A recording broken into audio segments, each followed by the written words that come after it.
Hate little birdies chirping in my ear right before we get into the show. Not about anything LSU related or college football related, which we'll get into a lot of that here tonight. If you're on Facebook and you're watching the show and you don't like the way that the video is presented, I don't know what's going on with Facebook. I apologize. Just go over to YouTube, AYS Sports, click on the video. I know it's like playing it from a real type of video link stream, whatever. You don't want my face all up in your grill like that. I get it. I apologize. I had no idea what's going on with Facebook here. Nevertheless, if you're on there, you want to go over, go to YouTube, go to Twitter, whatever one you would like. I would suggest YouTube. It's a little bit nicer, but go over there. So I apologize to start out the show to all of our Facebook watchers and listeners here. But nevertheless, we are live. Welcome back, ladies and gentlemen. I am your host, Blake Ruffino. This is Are You Serious Sports? Hope all of you are making it a good one. We know that we are as well. Episode 960, only 40 to go to get to that ultimate 1,000, man. It doesn't seem like we've been doing it that long. Nevertheless, we have. We got lots that we need to talk about tonight. Look, I've seen a lot of people talk about the college football playoff, and tonight we'll talk about LSU, and I'll talk about it nationally, but we'll focus a lot on LSU here. One thing that's held them back from being in playoff contention is pretty apparent to me.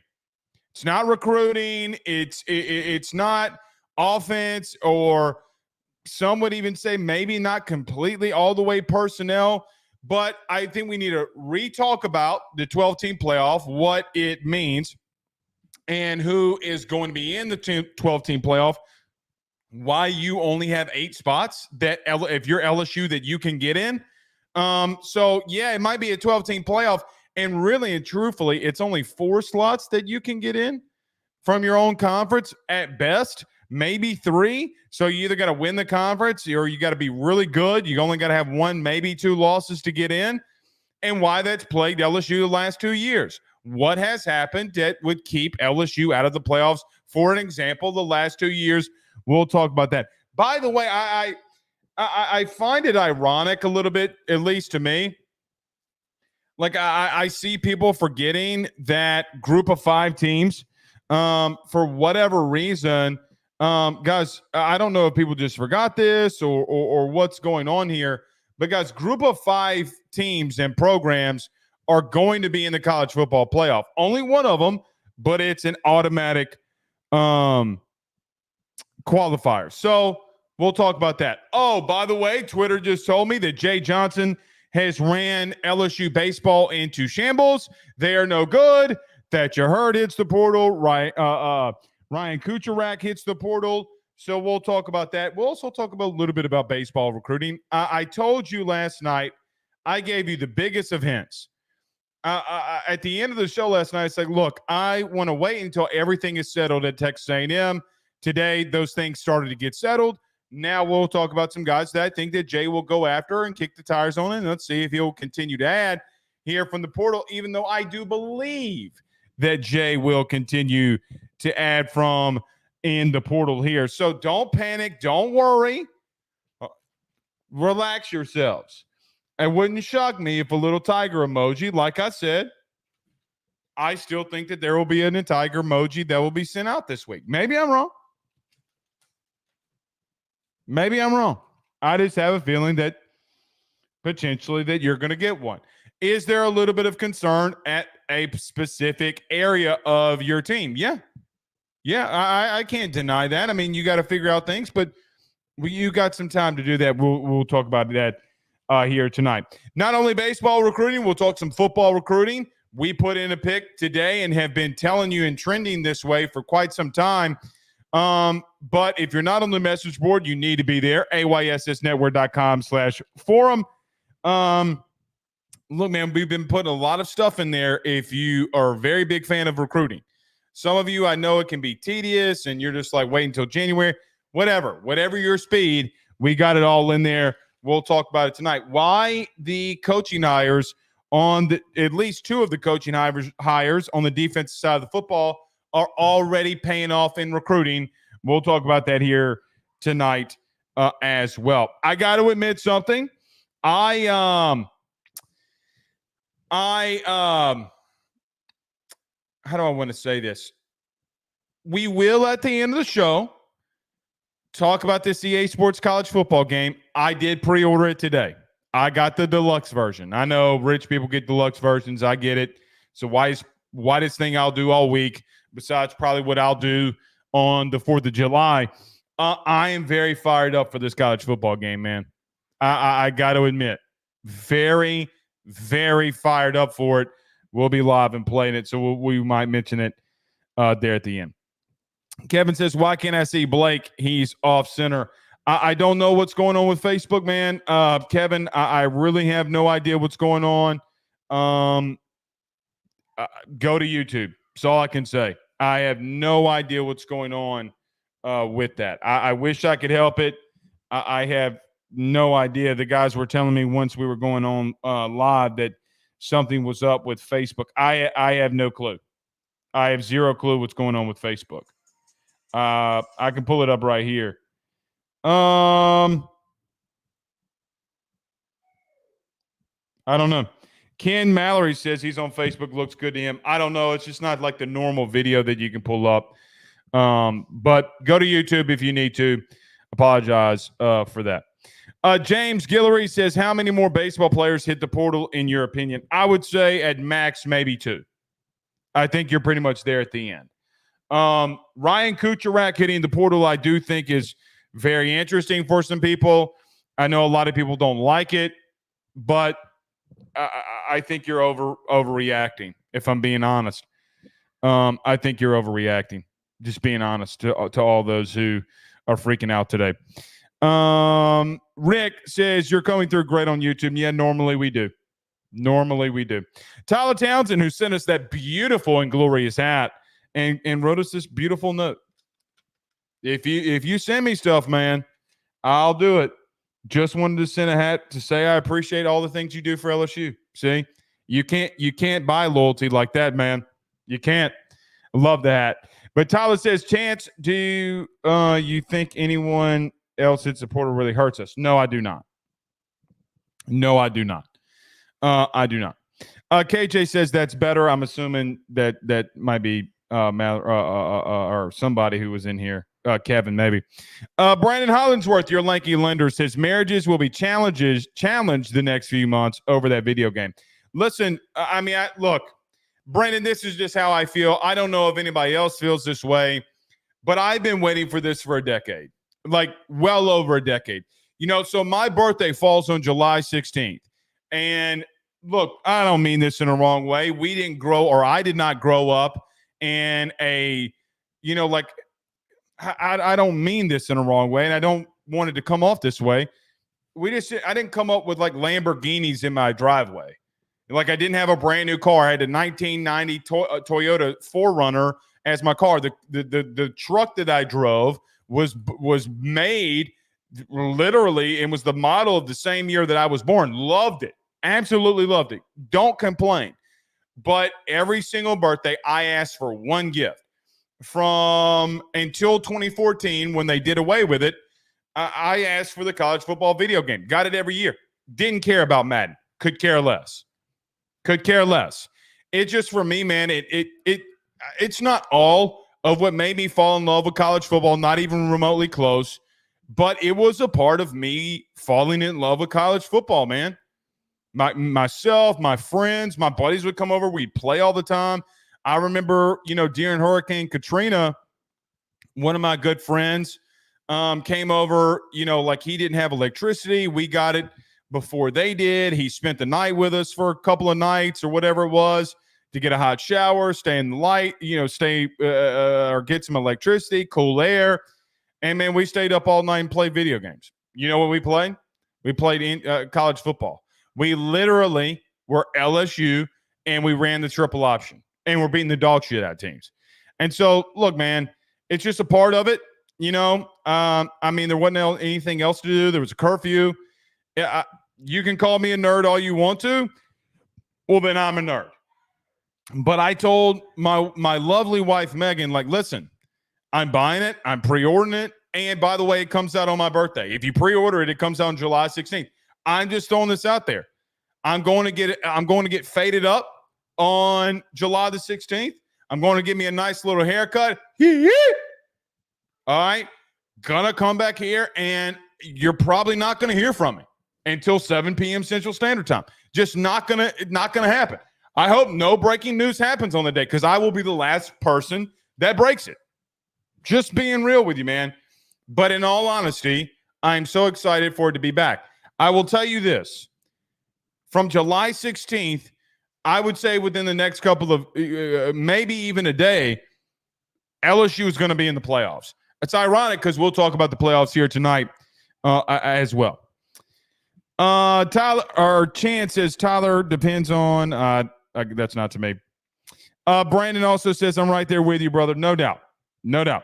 Rob says, same. I don't care about Madden. At certain point, it was all college. Yeah, I never cared about it. I mean, I might ask for it for Christmas or whatever. Could care less about Madden. Could care less about the NFL sometimes, too, if I'm being honest with you.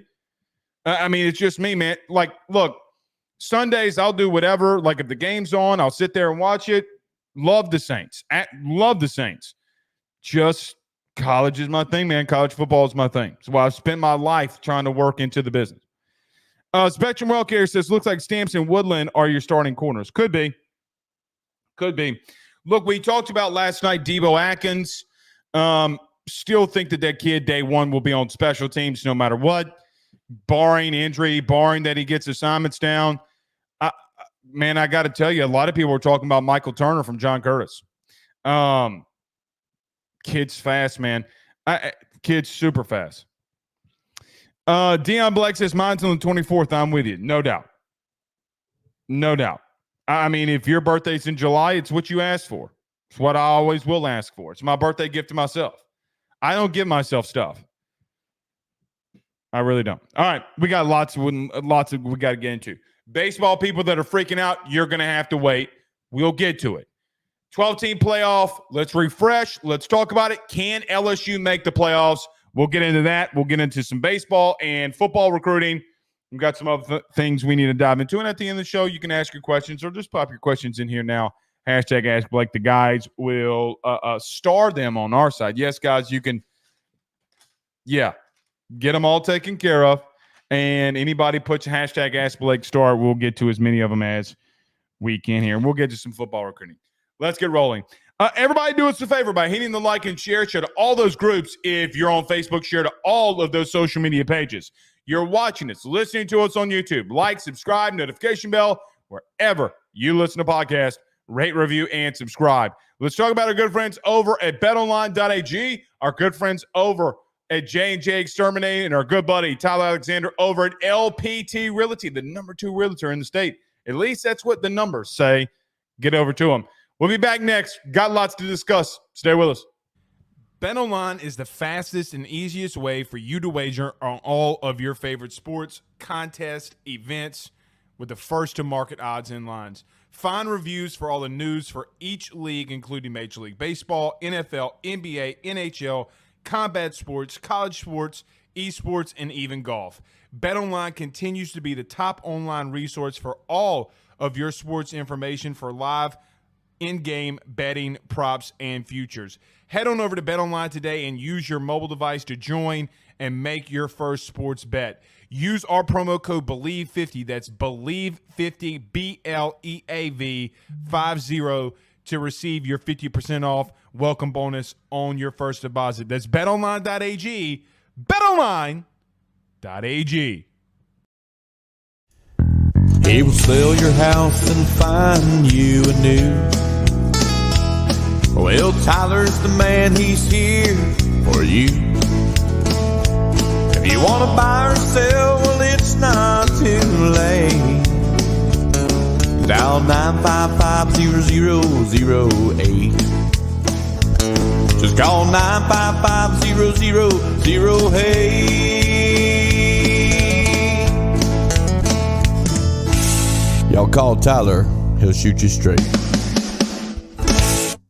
Louisiana is unique. The food, the festivals, even the bugs. No, not mud bugs. Unwanted bugs like these. The ones you don't want crawling in your home or business. Trust the Shield from J&J Exterminating. We've been protecting Louisiana homes for over 50 years, earning the trust of our clients because we deliver what we promise. Protect your home from pests. Get the Shield from J&J Exterminating. J&J Exterminating. Yeah.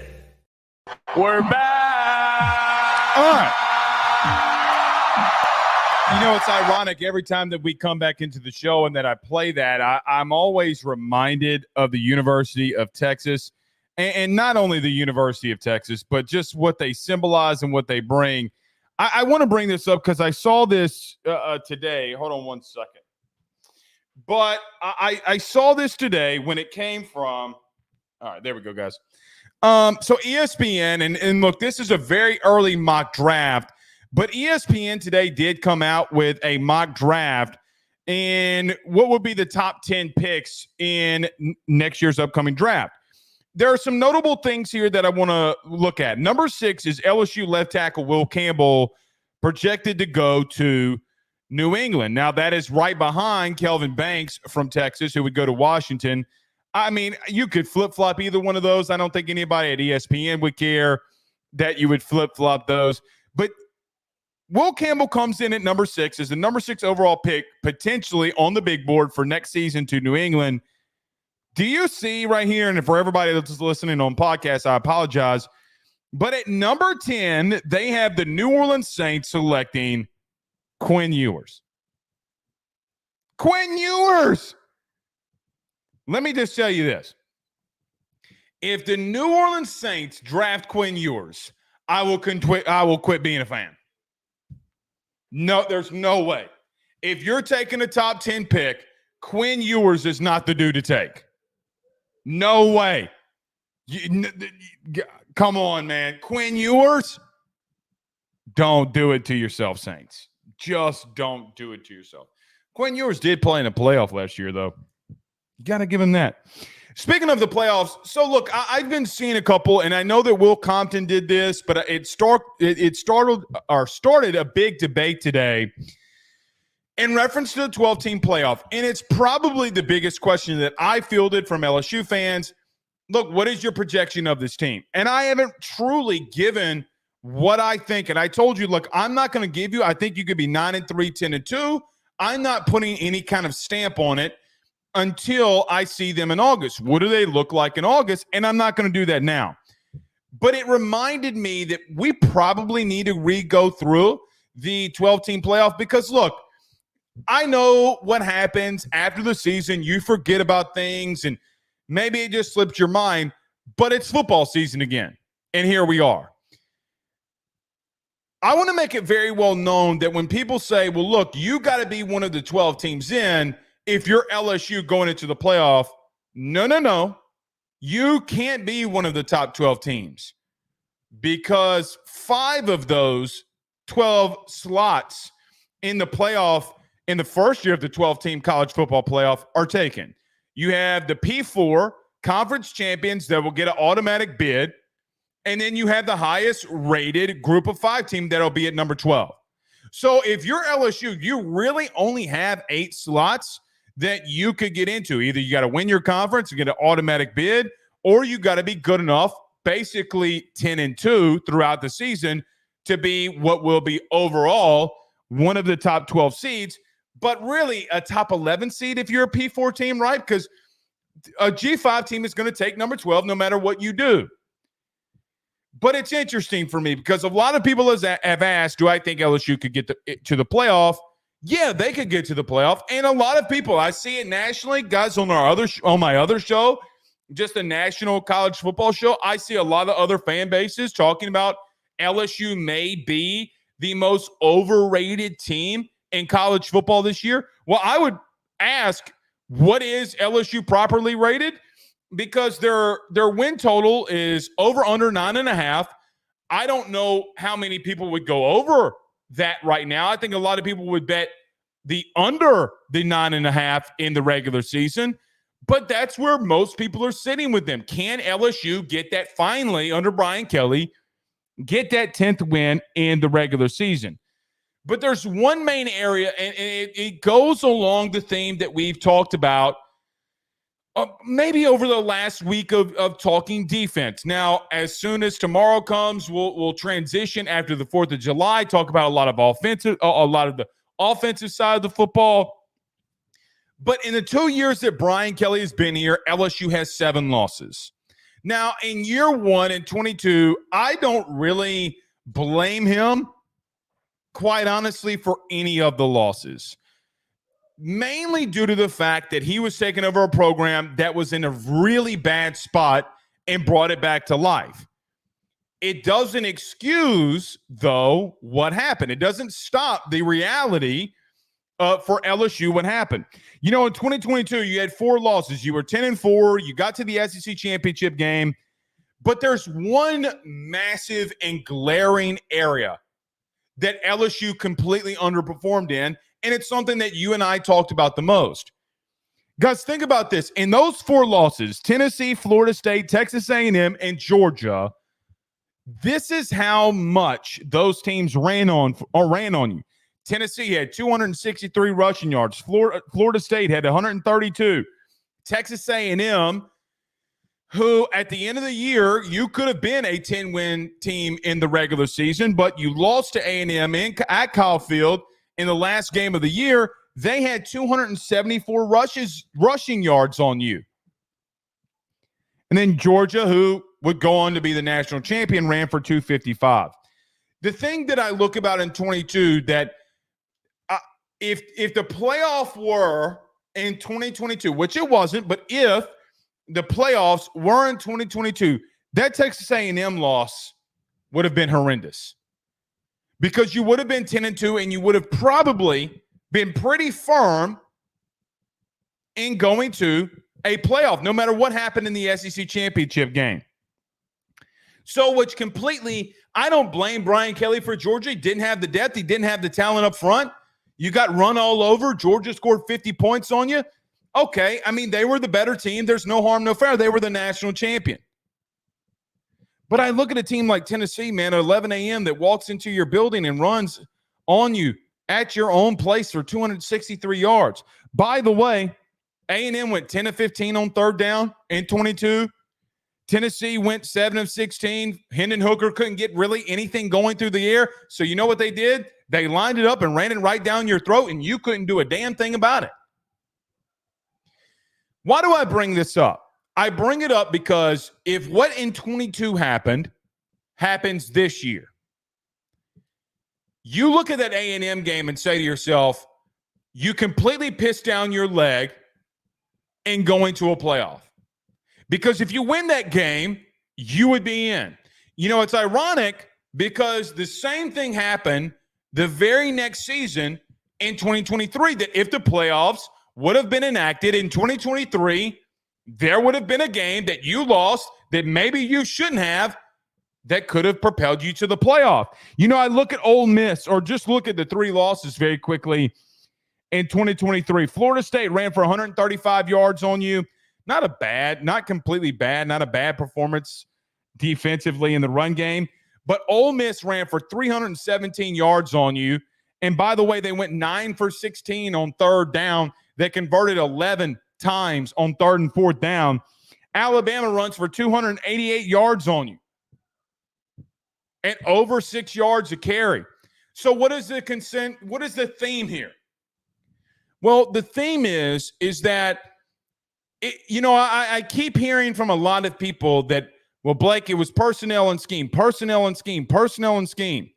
Well, for the last 2 years, the teams that beat you ran all over you, and you had no answer, and nor could you stop it. The ironic thing is in these last 2 years, I look at the guys that have been drafted along the defensive line: Mason Smith, Mekhi Wingo, Jordan Jefferson, B.J. Ojulari. Here's one that people forget about: Jaquelin Roy. So you've had an entire defensive line drafted in the last 2 years. And yet the teams, like losing that Ole Miss game a season ago. Guys, if you lose that Ole Miss game, that's what kept you out of the playoffs. LSU was 13, by the way, at the end of the year rankings. So you're literally right there into the playoff. Blake, what point are you trying to get at? There's two things. Guys, I think that you're there. I think that you can compete to be there. I think that you can compete to be and scratch the surface of being a team. Hey, can they make the playoff? Or are they just going to be right outside of it? Well, the only thing that we found out from Brian Kelly the last 2 years is that he's scratching the surface of getting into what will be the 12-team playoff. And it's interesting to me that, yes, me and you talk about all the big concerns that LSU has on the defensive side of the football. I have a God's honest question.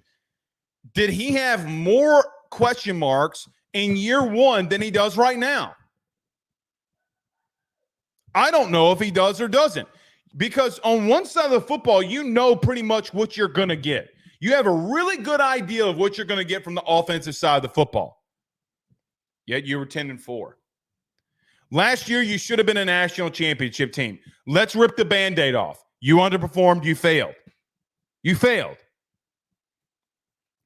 But the reason you failed was because the teams that you lost to, all of them lined up and ran it right down your throat.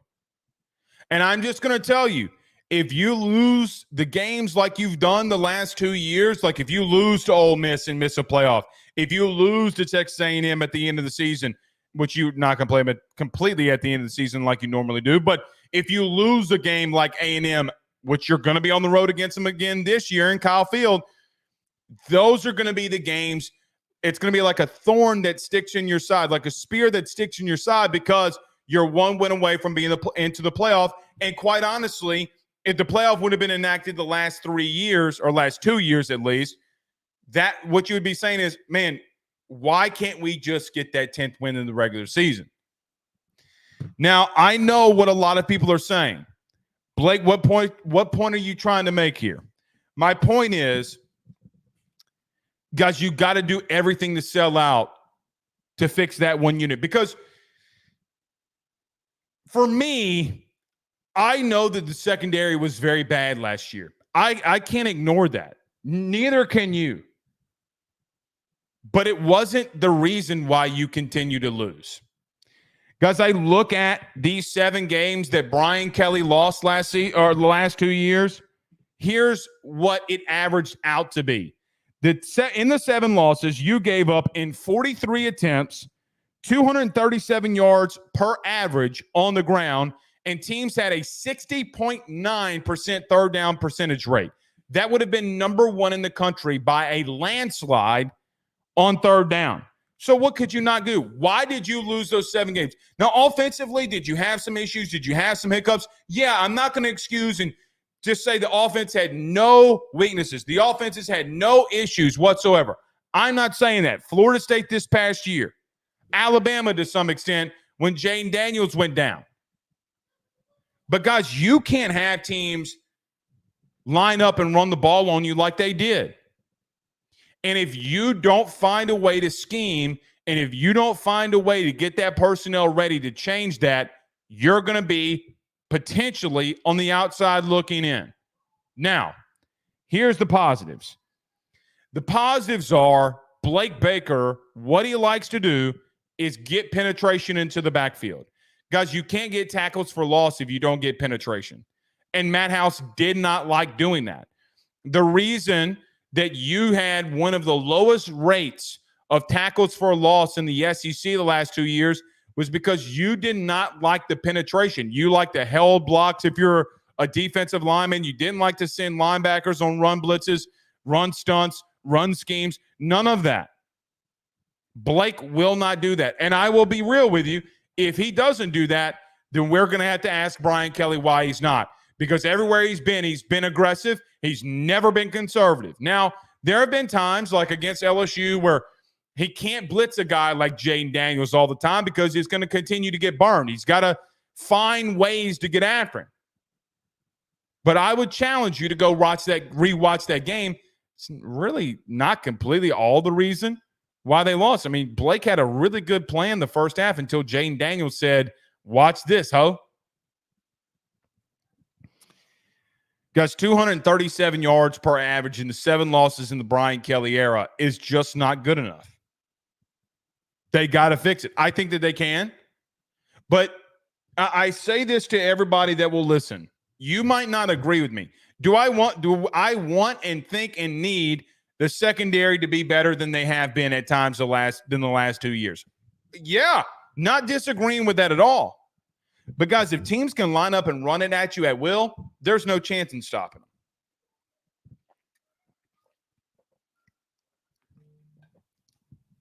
You have no hope. You know what's interesting? LSU won 6 of the last 7 games that they actually 7 of the last 8 games that they played down the stretch. I think that that's missed, right? Like I think that it gets missed that LSU won 7 of the last 8, Bama being the only one that they lost. But I just look at those 2 critical errors, those 2 critical losses that you had. Florida State was a better team than you. I don't think Ole Miss and Bama were better teams than you last year. I really don't. Overall, I don't think that they were better teams than you. They both had better defenses than you did when it was all said and done. That's why they won, because they made the stop that you couldn't. 288 yards on the ground for Alabama. 11 of 14 on third down. 10 of those coming on Jalen Milroe runs and scrambles. Just not good enough. Now, here's the thing that we'll talk about tomorrow. And I'm glad we're talking about this tonight because we'll preface it into tomorrow. You need your linebacking core to step up, and I think that they can. But if you're asking me, could this team be a playoff-bound team? I think that no matter what, I think BK gets you just scratching the surface. No matter what the questions are that we have at the current moment, when you look at LSU's schedule, I do think that you scratch the surface. Guys, I think, quite honestly, now I've repeated myself on this all the time. I'm not going to be public in saying that LSU's beating USC week 1. You're going to have to prove to me that you can win a week 1 game. But I feel very strongly that October the 12th is the undefeated Ole Miss Rebels versus the undefeated LSU Tigers in Death Valley. I easily see that happening, or easily could see that happening. The question becomes what happens after that. You got what I believe could be the 2 toughest teams that you have to play at home. At home. That being Ole Miss and Alabama. You got to beat those 2 teams. And you can't slip up to a team like A&M like you did in 22, because if you have slip-ups like you did against Ole Miss, if you have slip-ups like you did against Texas A&M in 22, well, me and you are going to be talking about, hey, man, we're just scratching the surface every single year. Because if you would have gotten there the last 2 years, if the 12-team playoff would have been there those last 2 years, you would have been right on the outside looking in. And the worst thing that you can be,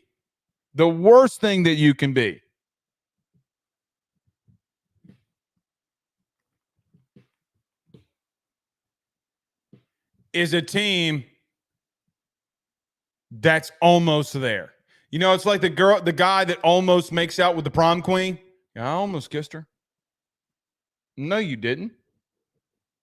Almost is only close and is only good and horseshoes and hand grenades. All right. Couple of comments here. I see this. Joseph is probably right. He says, pause on not liking penetration. So Joseph, I agree that normally pause would be used when talking about penetration. Anything coming to Matt House, no pause worthy. He deserves every bit of it. Jamie says, we didn't sign any DL and didn't get any out of the portal. Jamie, that's not true. We did sign DL. You signed Don McKinley and Gabe Relaford. You did sign some. Now, and you did get 2 out of the portal. You got Gio Paez and you got Javier Suggs, which, by the way, man, look, and here, you know, we haven't talked about this kid a lot because I don't think we don't know what we don't know. But Xavier Suggs coming out of Grand Valley State had a lot of offers when he entered the portal. The one that intrigued me the most is Kentucky. Because, guys, if you haven't looked at Kentucky this year, which I'm going to be real with you, I don't know if Kentucky's got a brutal schedule. I give them that. Kentucky defensively is going to be hell on wheels. And their defensive line is really good. They got a really good interior defensive lineman that they're bringing back this year. To want to add a guy like Xavier Suggs into their defense to be a starter tells me what multiple schools think of him. It tells me what multiple schools think of him. I think that the Kentucky offer is bigger than people are giving it credit for. We got to find out how good if the kid can come in the SEC and play. He's got to find out if he can come into the SEC and play. I mean, look, people will clip this and use it, right? Like as, Blake doesn't like the kid. No, I mean, guys, you got to be real. Does the kid think that he can come? Sure, he's confident. He comes here.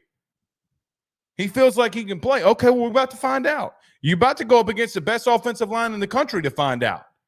And, guys, the litmus test is everywhere because this team's not going to – guys, outside of Alabama –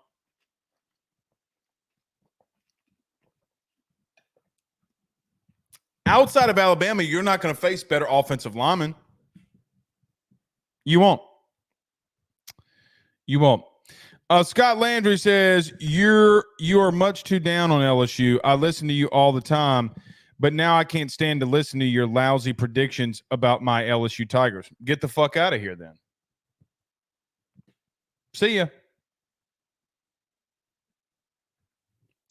Cole Adams says, this time last – hold on. Let me go back to this. Hey, Scott, tell me something that I didn't just say. Tell me anything that we just said that was not factual.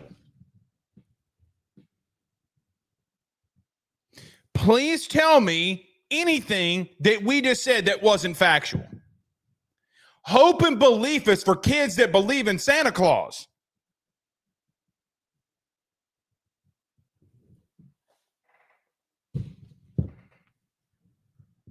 Lousy predictions. You know what you do? You're probably the guy that sits at home with his thumb up his ass, not really realizing what the truth is. Scott, there's not a thing that isn't factual in this. Not one that's not factual. Scott, think about this in the 7 losses. 263 rushing yards against Tennessee that they put on you. A&M ran for 274. UGA 255. Ole Miss 317. Alabama 288. And I came out here and said, hey, the 7 losses that you had, what did all of those teams do? They ran it right up your fucking throat, and there wasn't shit you could do about it. So now you can take, my LSU Tigers, they're everybody's Tigers, you dummy. Everybody's. If you don't want to look at the facts, that's on you, bud.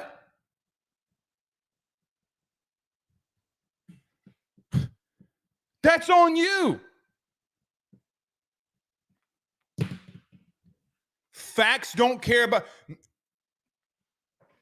I didn't even give you an opinion other than if you don't fix that, you're in trouble.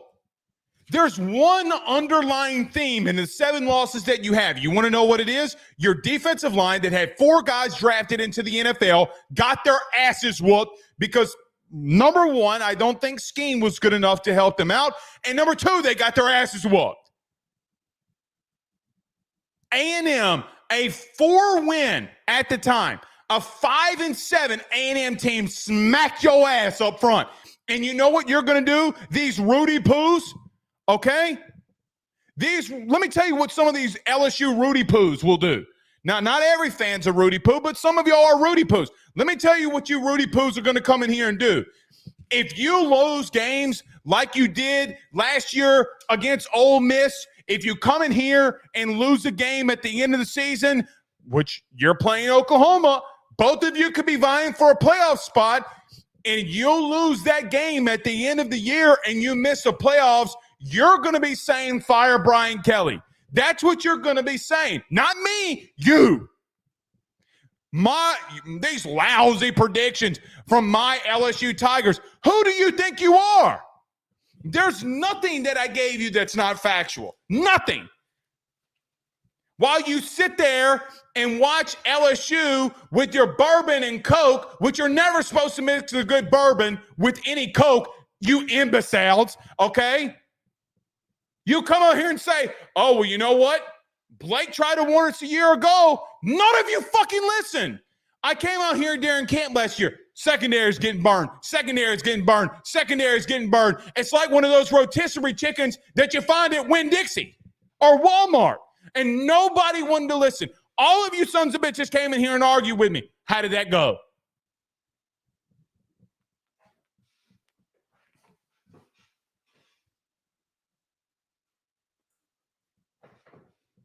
How did that go? And I told you how you get better. You cannot be passive in this league. You can't be the guy at the dance that wants to go ask Susie Q if she wants to dance and sit there by the punch bowl with your thumb up your ass because you're too nervous and you're a beta. At some point, you got to be an alpha and go right after their ass. You cannot, in this league, sit on your hands and be a bitch. That's just the truth. I've sugarcoated this shit to you for a fucking year now.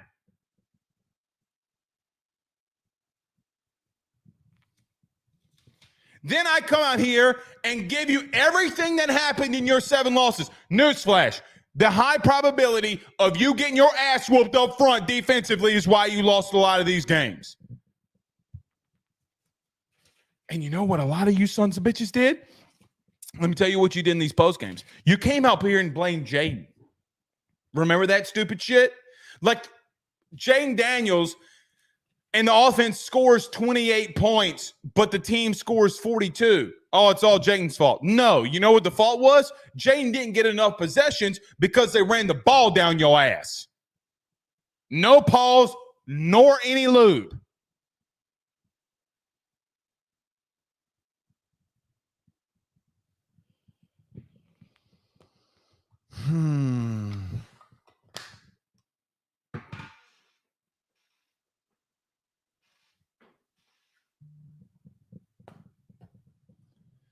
All right.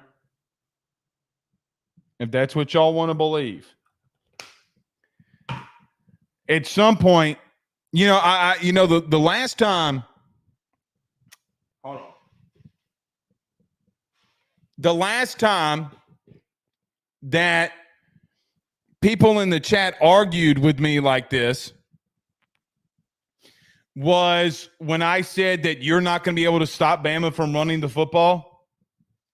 Remember when people came in here and said Blake's a dumbass? Oh, I vividly remember it.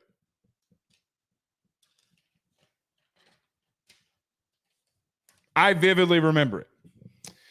David Mobley says, what's the over-under minus 250 that Blake has a heart attack on the show in the next 2 years? My heartbeat is a brisk 87.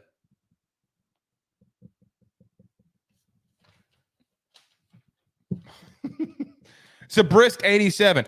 I can do what I do and stay calm. I'm like the Hulk. A brisk 87.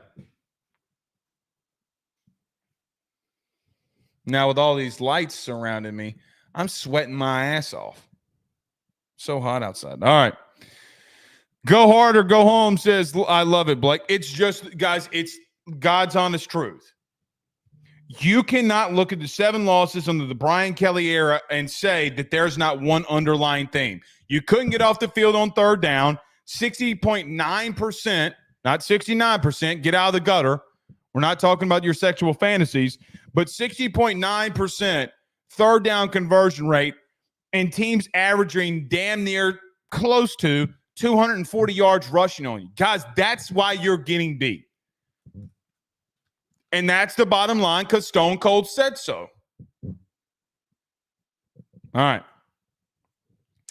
right. Dustman 009 says, I wouldn't have called what just happened calm. Nah. True. That's fair, Dust Man. That's fair. Jermaine Green says LMAO Blake is 38 hot. They filed the serial number off too. I let me tell you something. I loathe when people come in here and say stupid shit like that. I loathe it. There's nothing that pisses me off more. Oh, you're talking shit about my Tiger, so fuck you.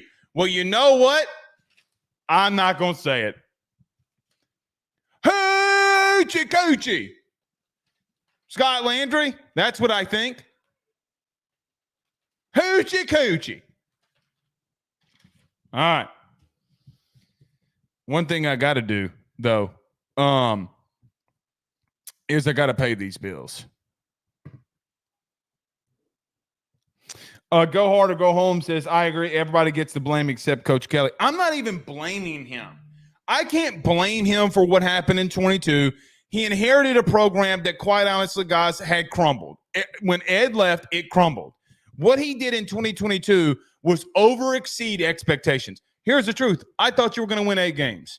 I'll say it publicly. I came out here and said I thought you were going to be 9-3. I lied.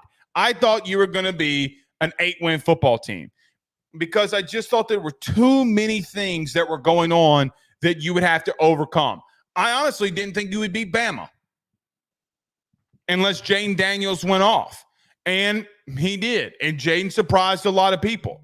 Last year, I thought you were going to be your floor was 10-2. I was wrong. It was 9-3. It was 9-3. And that Ole Miss game burned you. But if you want to get into this year's playoff and contention for a national championship, you can't have those little fuck-up, slip-up games. And that's what Ole Miss and A&M were the last 2 years. In 23, I can't necessarily blame him either in a lot of ways. But if I look at you and said, hey, man, you had 4 D linemen that were drafted the last 2 years and teams ran all over you, what would you say it was? What would you say the problem was? You would say it was scheme. How's it fixed this year? All right, let me get to a quick break. We come back, talk some baseball and football recruiting. You're going to want to stay for both. It's going to get interesting. See you in just a second. Stay with us. Guys, I want to talk to you about our good friends over the Drake Williams Law Firm and Drake Title Company.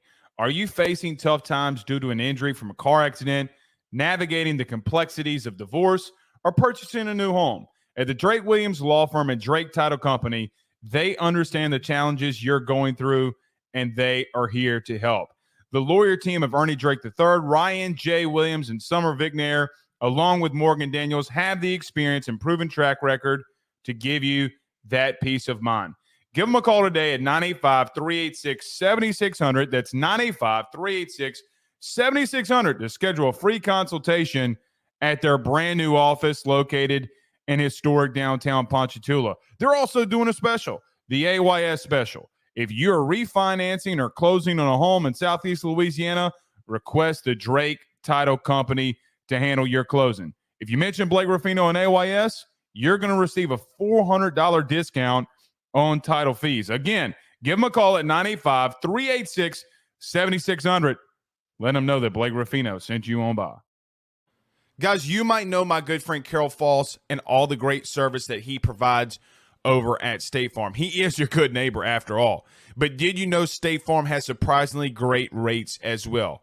Along with the great neighbor service, State Farm agent Carol Falls has surprisingly great rates for everyone inside the state of Louisiana. So call him today at 985-395-4300, 985-395-4300 for all of those surprisingly great rates on auto, home, and life insurance needs.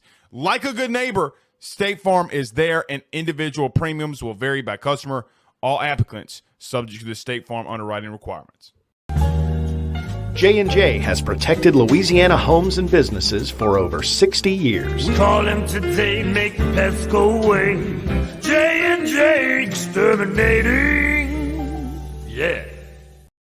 Ruffino and Joe Show is brought to you by Homefield Apparel, which is the best, without a doubt, premium collegiate apparel brand that is out there. They have over 150 different colleges that you can choose from, whether you're an Illinois fan or a Rutgers fan, maybe you're an LSU fan like Blake, or maybe you're an Alabama fan. Whatever it is, even Idaho, they have so many different designs for so many different football programs that I can guarantee you're going to find some great stuff to help root for your favorite team. I've already gotten my Notre Dame stuff. Blake has his LSU stuff. Make sure you head on over to homefieldapparel.com to check out your team's collection of clothing apparel that they have on the website. And when you do so, when you check out, make sure you use promo code RuffinoJoe to get 15% off your order. That is RUFFINO, Ruffino Joe. Head on over to homefieldapparel.com and get your college gear today. All right. So we have some recruiting news that happened today. Let's get to it right now. So Thatcher Hurd, LSU's right-handed pitcher or starting pitcher, Thatcher Hurd has entered the transfer portal. The last 2 seasons, Thatcher was 11-6 or had a record of 11-6 with a 6.12 ERA and 20 starts, had 107.1 innings pitched, 64 walks. Listen, this is what I believe is going on with Thatcher. Could be wrong, strictly opinion. Have kind of been told that this was probably going to happen to create this leverage. Let me explain. I think Thatcher Hurd is creating leverage to tell teams, well, hey, look, man, I'm in the portal. If you don't give me my number, if I don't get drafted where I want, selection number, whatever, I'm going to go back to college. I think it's a play here. I still always have believed that Thatcher Hurd was going to be go into the draft no matter what. And I still believe that. Look, there was never any in between. Here's the truth. There was never any in between with Thatcher Hurd. Either he was game 3 good, like he was in the College World Series, or like he was in game 1 against South Carolina in the SEC championship game. And quite honestly, guys, how he was in Chapel Hill this year when he gave you 5 2/3 innings, looked really good, and it was a game that you won. It was actually the last win that Thatcher Hurd got as an LSU Tiger. A lot of people freaked out about this, and I don't understand why. Guys, I mean, look, I think he's going in the draft. I would be very shocked if next year Thatcher Hurd is wearing a uniform for a different team in college. But nevertheless, he went in the portal. And it's interesting because a lot of people are like, well, Blake, you need to get some arms in here. You got to get some arms in here. Well, Thatcher Hurd was very inconsistent. And guys, he's gotten worse. He hasn't gotten better. Do I think that Thatcher Hurd has some of the best stuff that we have seen and from a guy that put on an LSU uniform? Yeah, I do. I 100% do. But I also believe that every issue or a lot of the issues that he has is mental. And I wish the kid luck. I think that if you look up in a couple years and Thatcher Hurd is on some MLB team or he's on an opening day, he's an opening day guy, he's on a roster somewhere, wouldn't surprise me. It would just mean that he's found a way to control his mental ability and control some of the outcomes of what goes on in between his ears. That's it. Doesn't throw enough strikes, and he got hit around in the league. Guys, Thatcher Hurd had under a 2 ERA in 8 games that he pitched before he got hurt at UCLA. He comes to LSU, and guys, let's be honest, he got rocked. He was your opening day starter last year. And I hate it for him. I like the kid. You know, he got a pretty lucrative NIL deal when he came here. He gave a lot of it to the food bank. Good kid. Really good kid. It's just, guys, you can't have 20 starts and 11 and a 6.12 ERA and think that that's good, because it's not. Now, did Thatcher have really good performances like we talked about? Yeah, there were flashes that Thatcher had really good performances and why you liked it a lot. in reference to him coming back, I think he is going to go in the draft. Do I think you still need to go get more arms? For sure, man. For sure, I believe that you do. I'm not saying that you don't. I believe 100% that you need to. But I just look at him and say, look, congratulations. Good luck to you seeing the draft. And there's no telling, man. If, just because he's in the portal doesn't mean that he won't come back as well. One that I do think is more interesting than Thatcher Hurd, in my opinion, was today. Ryan Kucherak went into the portal, the shortstop. And it's interesting because you don't know what's going to happen with a guy like Michael Braswell. Tommy Tanks is leaving. And the left side of your infield now becomes not just a question mark. It becomes a big need that you need to go into the portal unless you want to play some freshmen, that you need to go get some guys. This is how I feel on some things that I hear and some of this part of opinion. I don't think that Jay Johnson would have gone out there and allowed Kucherak to hit the portal if, number one, how do I want to say this? He would have told Kucherak to come back that he would have been a starter. But Jay's just been offering all these dudes that want to come in here and play shortstop. One of them for sure is Daniel Dickinson, from Utah Valley, who in the last 2 years has hit 363, 172 total hits, 27 home runs, 95 RBIs, and stole 42 bases. A guy that's very well coveted. A lot of teams want him. LSU is in the mix there. Now that Michael Braswell might be moving on, Kucherak has now hit the portal. A guy like this is a dude that you need. Got speed, got some power, can hit for average. And we've seen, by the way, he's on Team USA and killing it right now. So Daniel Dickinson is someone that I'm watching for. I don't know if Jay's going to land him. I don't know if you're going to land him. He's definitely, though, somebody that I'm watching for. We've already talked about Bear Harrison, the catcher, so I'm not going to continue to spend a great amount of time on him. But here's what I'd say about some of these guys, because, look, there are guys committing to big programs. Ole Miss got a couple. Tennessee's trying to get in the fold here. What I would say is that I think that Texas A&M thing, and I gave this hint last night, I do think and fully believe that the Texas A&M situation with Schloss, are any of those guys going to enter the portal or go back? What are they going to do? I do think that it threw some wrinkle in some things. But it didn't stop the weekend that Jay had last weekend. It's not stopping him and Josh Jordan from recruiting along with Nate Yeske. And they're going to have to do something at third, and they're going to have to do something at short.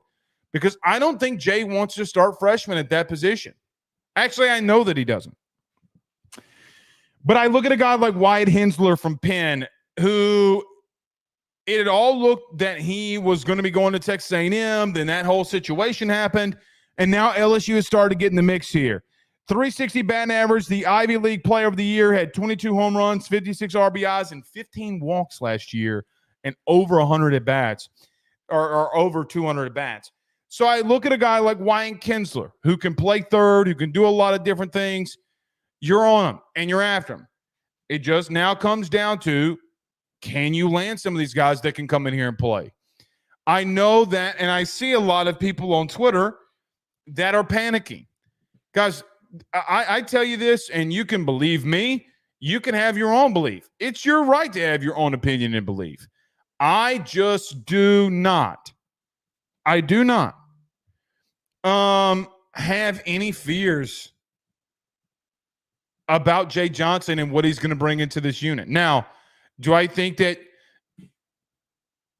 there are things that Jay's working on behind the scenes and people are starting to catch up and even somewhat exceeded some things in NIL that LSU is more than competitive with? Yeah, I do. Yes, I do. And I think that you're there, and I think you're going to land some of these guys. Not the ones I just talked about, but I do think that you are going to land some of these guys that are in the portal that can come in here if Braswell moves on, that can play short, and you really need a guy at third. You really, really need a guy at third. Oh, by the way, Hernandez from Indiana State could go into the draft, and maybe Eddie Yeaman is the guy that plays first.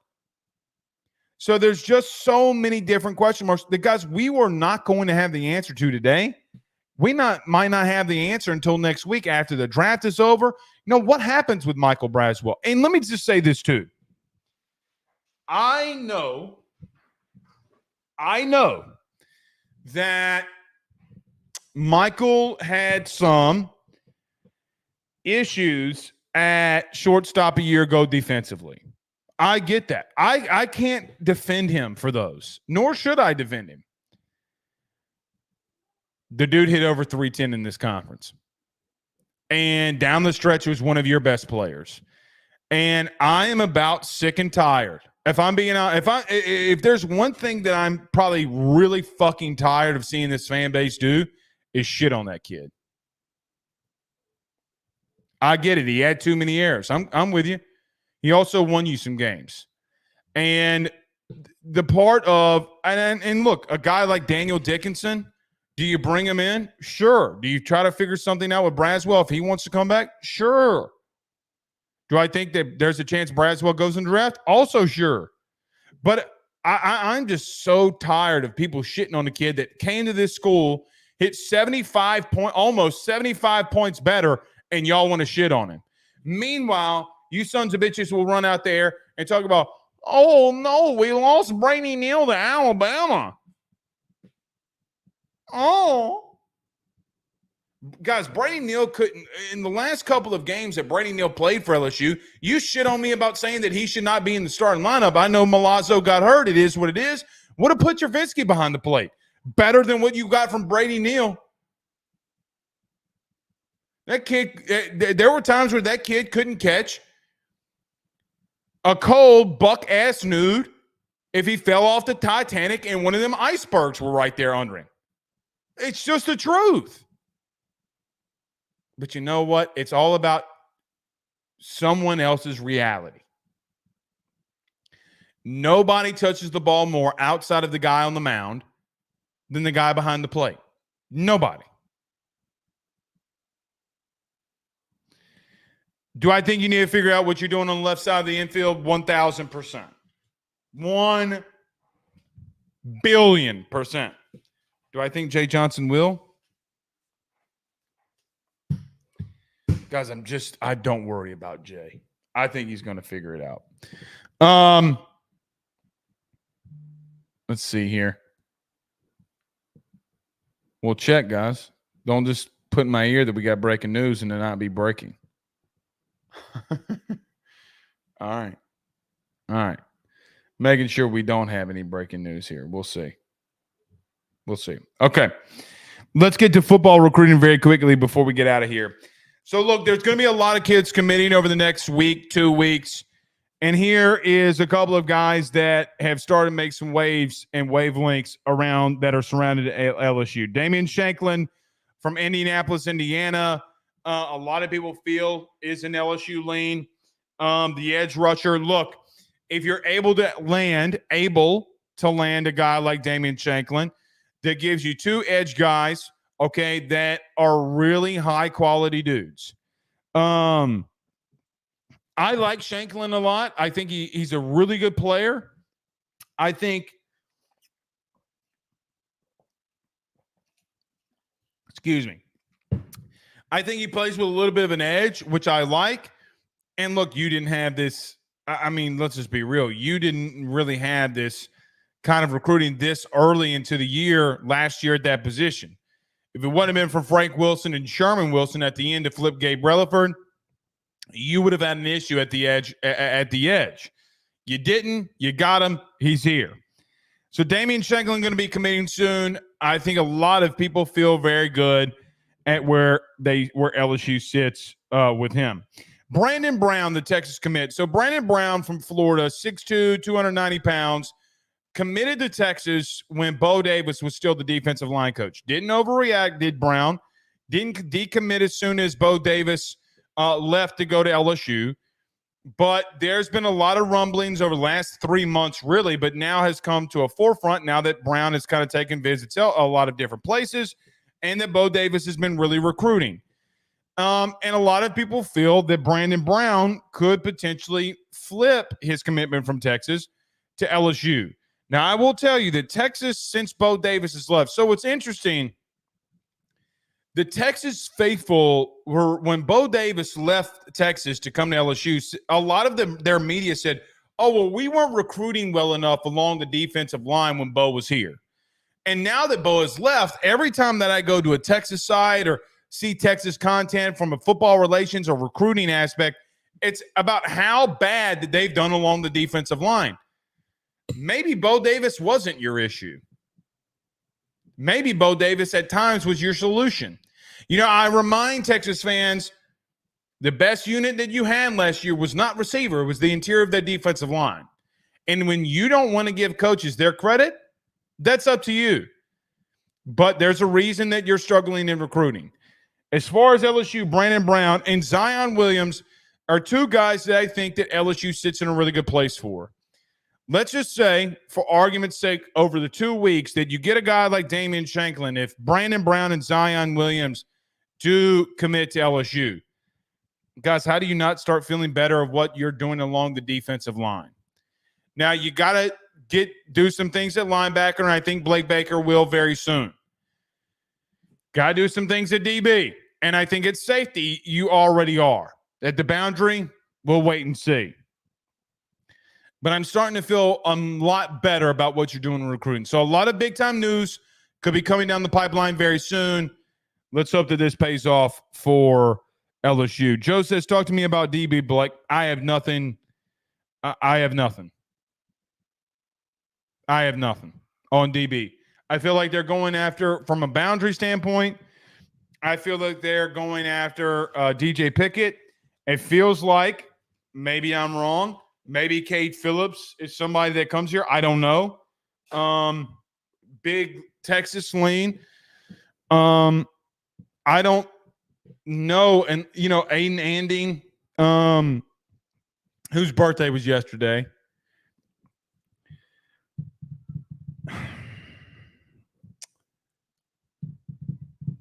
I feel like maybe Corey is not casting a wide enough net that he needs to be. Y'all going to keep asking me. I mean, you brought it up in the I mean, guys, it's what it feels like on the surface. Listen to me. Actions will always speak louder than sourcing ever will. And when that's someone's actions, it tells you everything. Frank Wilson offering Aiden Anding is a big deal. It's a big deal. You know, what is a guy, you know, like Jace Thomas from Destrehan who had a big camp? What does he do? We'll see, man. It's going to be interesting. All right. A&M got the shortstop from Louisville, Gavin Kylan, on top of Laviolette. Is that confirmed? Someone said he was going to Tennessee. Are you sure that they got Kylan? Because they brought back Camarillo, did they not?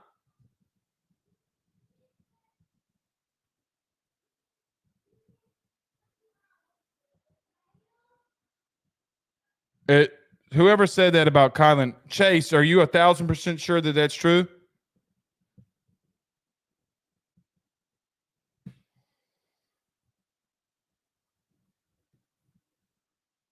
Somebody confirm that. I just typed it in. It's not here. They did get the Texas Tech kid, the first baseman, Gavin Cash. They did. A&M's going to have a lot of really good players next year, man.